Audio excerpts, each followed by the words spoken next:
And one of the most abused visa systems in our current immigration system has been the H-1B non-immigrant visa program.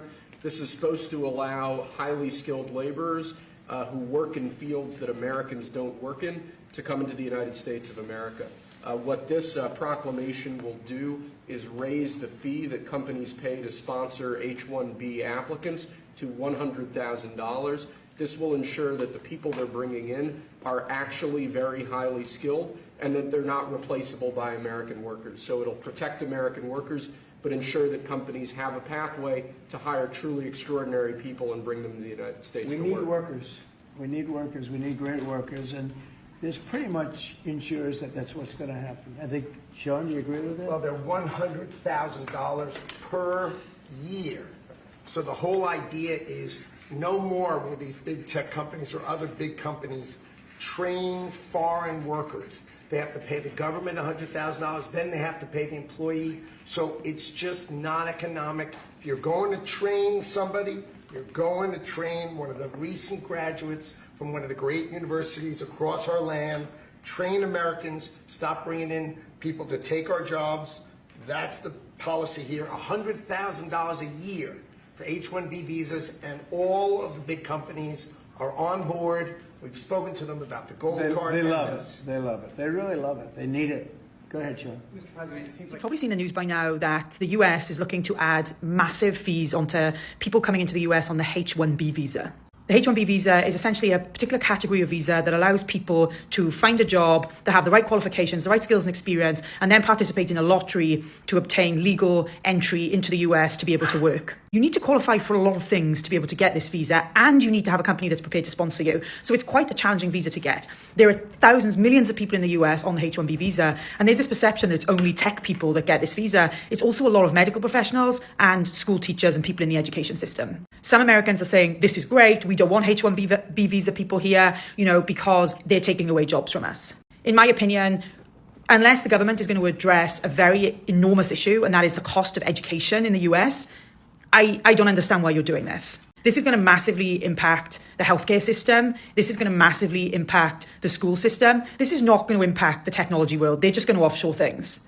So the tech world, they're going to feel some burn and pain, but they're extremely resourceful. And with the rise of AI, I think a lot of the stuff is going to end up pretty automated anyway. And I think you would have seen an organic reduction in tech workers coming into this country regardless. What I think you are hurting are those other professions. So I don't know where it's going to go. At the moment, the media are saying there's going to be a $100,000 fee for every H-1B visa that arrives in the US, is employed to work in the US and is accepted. I don't know if that's true. I don't know if it's going to happen. I don't even know if this can be done. But I do know I don't like it. There has to be better ways to get the right caliber of talent into the country. And there also should be ways that the government is policing the cost of education in a tougher way to allow young people to gain the skills and experience that they need to do well in life without getting into hundreds of thousands of dollars of debt. The amount of people that I work with that are in their 30s that still have $200,000 of university debt for a degree that they barely have ever leveraged in their entire lives. Do you know how many retail workers there are in the US with degrees that they are just not using? And the debt is insane. It doesn't make any sense. So can we just divert some resources to think about that? Can we just start to really think about how we're going to equip the Americans in this country to be able to do these jobs? And I want to be clear, this doesn't impact me. I'm a citizen of the United States. I came in on an L1 visa. And an L1 visa, for those of you that don't know, is an intercompany transfer. So I already had a job. I've been working there for a number of years, and I transferred with that same company to come and work here. So before anyone comes to me, they're like, you're just saying that because it's going to impact you. It's not going to impact me. You can't get rid of me. I'm sorry, I've got a passport. But I do care about really severely stilting the opportunities for immigrants in a country that is massively immigrant-based. They're just my thoughts. Bye. Fellow internationals and anyone working in the US on a visa, we are crooked. So Trump just signed an executive order that adds $100K yearly fee on H-1B visas. So in simple terms, what this means is that your company will have to pay the government $100,000 every single year on top of your salary just for them to be able to hire you. This is insane. As you can imagine, this would be extremely devastating to all internationals if it doesn't get blocked by the Congress or the Supreme Court. Because it basically makes it extremely hard for companies to hire and retain international talent. And if you have ever tried to get a job in this country as an international, you know how extremely hard it already is. So now this is gonna make it just like 100x harder. It's gonna be nearly impossible to get a job unless you're like, a top AI researcher who's like sought after by the top labs or something. Canada, here I come. No, but seriously, it might be worth it to start considering other immigration options or, different visas like the O1 visa that doesn't have this applied to. Again, this is major news for all internationals in the US. I really hope it gets blocked because otherwise it will severely impact international talent and high-skilled immigration in America. I guess we'll find out more over the next few weeks. Hey guys, looks like the H-1B visa is on the chopping block. Hey beautiful people, welcome back to my YouTube channel. Thank you for stopping by, and all credits goes to the creators in these videos. Guys, this H-1B visa has always been the doorway for foreign workers with special skills, right, to come to the United States. We're talking of fields like tech, right, science, engineering, even healthcare sometimes. And many US companies depend on this because they say, according to them, it's hard to find enough local talent for these jobs. And now, guys, President Trump has introduced a new fee.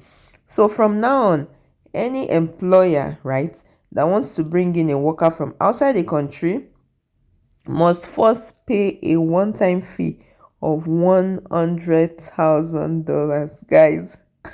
That means the talent you are bringing in from another country must be worth that money. And this announcement has caused a wave of reaction, guys. Many people are saying that this fee is too high because imagine small and medium-sized businesses. They may not be able to afford skilled workers from abroad, and families would also be affected because many of these H-1B visas that live in the US, their loved ones might be stuck wherever they are, and without this fee being paid, the reunions may be delayed or even blocked.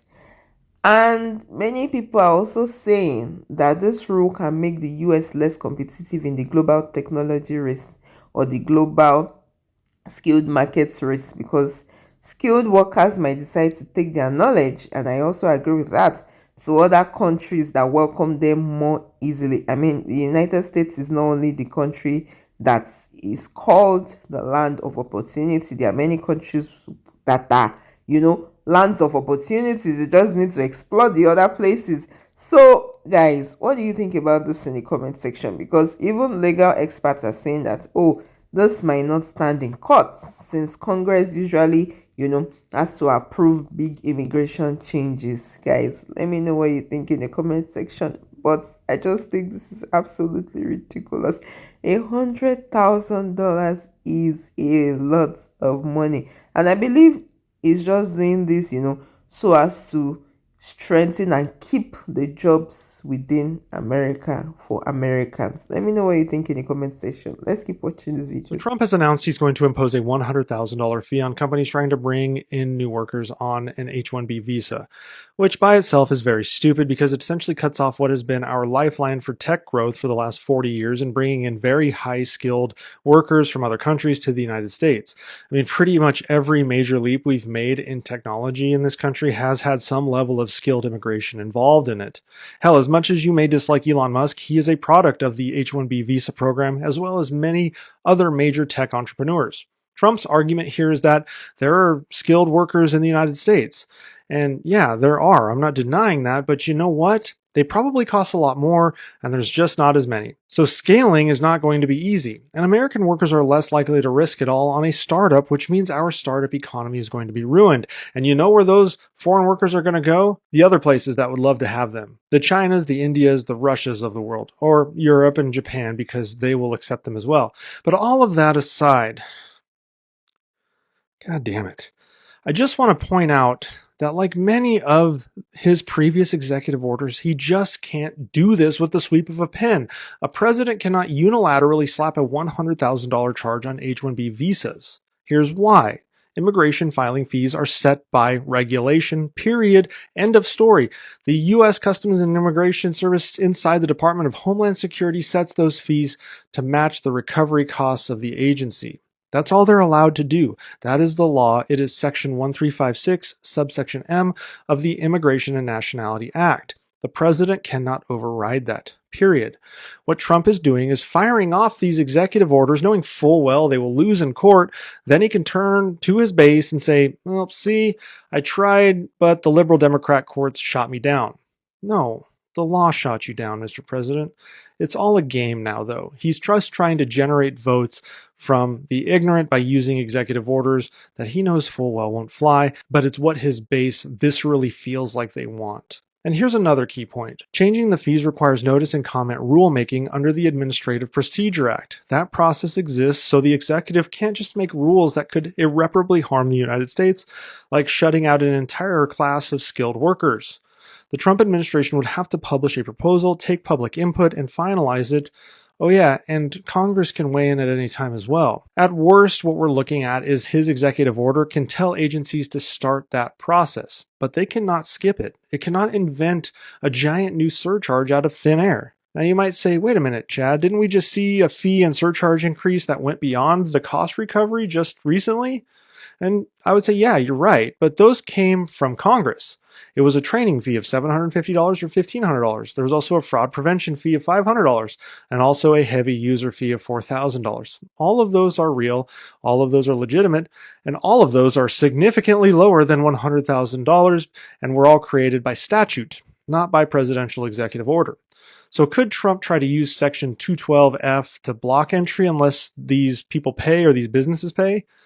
Maybe, but highly doubtful. That section lets a president restrict or suspend entry of non-citizens, but it does not authorize turning entry into a six-figure pay-to-play scheme. It's punitive and it's arbitrary, and it all would be challenged immediately for exceeding statutory authority and violating the APA. Courts have allowed restrictions on entry, sure, but they've never blessed off on monetizing entry in defiance of the laws passed by Congress. So when you see these headlines about a $100,000 H-1B fee ordered today, treat it as an announcement of intent, potentially. Agencies would still need to propose the rules, justify them with data, take comments, finalize them, and again, Congress gets to weigh in if they feel like it. And every step of the way is going to face court challenges. So once again, this is just another video where I'm trying to bring some common sense to the conversation here. You are on an H-1B visa, you cannot leave the country. You heard me. Just to straight up apply, it's $100,000 now, and you need to just pay that every year. Pursuant to blah blah blah, the immigration blah blah blah, entry into the U.S. of aliens as non-immigrants to perform services in specialty occupation is restricted except for those whose petitions are accompanied or supplemented by a payment of $100,000. There are thousands of H-1B visa holders who are not in the U.S. right now who now have to cough up $100,000 or just not have anywhere to go back to. Do you know how many fucking physicians we have that are on H-1B visas? It's a lot. In 2016, there were more than 10,000 physicians in the U.S. with H-1B visas. In the 2025 match, nearly 10,000 international medical graduates secured first-time residency. These are your doctors, guys. You're not gonna have doctors. So let me get this straight. We're killing off all the healthcare workers, and anybody who's currently on one of these visas, if they leave the country to go visit family or something and they come back in, they need to cough up $100,000. And we also have no way of collecting this payment, for the record. We don't have it, and it just goes into effect tomorrow night. So, yeah, that's where we are. We have effectively sealed off one of the few things that give this country the soft power it has. Its ability to attract great minds and talent from We're going to be saying goodbye to the H-1B program. Trump just changed the rules. If a company is going to sponsor you for an H-1B, either you or the company have to pay the U.S. government $100,000. Why is Trump destroying the H-1B program? Nobody knows for sure. Could take some guesses. One, he doesn't particularly like India. Just put 50% tariffs on India, and 75% of the tech workers who come on H-1Bs are from India. Is that a possibility? He doesn't like Silicon Valley. They seem to lean liberal. They're Democrats. Is that a possibility? And he just rolled out the gold card. He just wants people to invest $1 million and come here and get a green card. He thinks entrepreneurs are the way that we're going to build the United States, not with tech workers. Maybe there's some other reasons too I can't even think of. What do you guys think? But, there are always people that are going to be on the other side of things.